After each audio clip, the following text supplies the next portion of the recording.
Assalomu alaykum, hammaga xayrli kun. Mana qizim bugun qizimga allergiya toshib ketibdi. Diazalin beruvdim, yordam bergandek bo'ldi, o'sha keyingisi yordam bermayapti. Mana shunaqa yuzlariga qizil bo'rtib, hozir o'sha qo'llarida ham boshlanyapti. Ertalab hamma joyiga chiqib ketdi.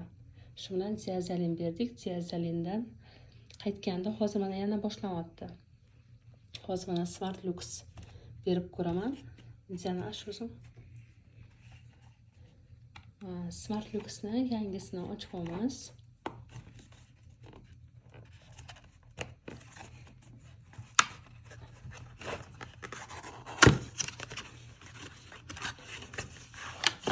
Ichida yo'riqnomasi bor.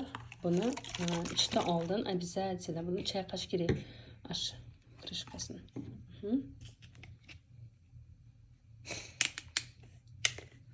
Buni o'zi 2 gram miqdorda ichish kerak. Boshlanishida kichkina dozada ichiladi-ku, lekin hozir ko'proq ichamiz. Mana akkuratno quying.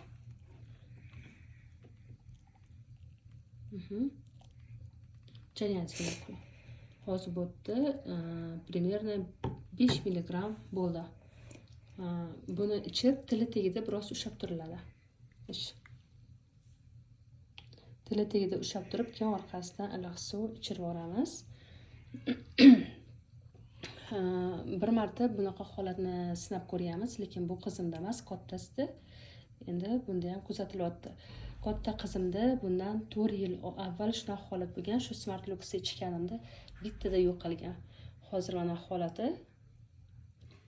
Ertaga men qarasam, ertaga mana yoki haliroq ko'ramiz, yana poslesini yuboramiz. Xudo xolasa, hech qanaqa hozir o'sha dori ta'sir qilmayapti.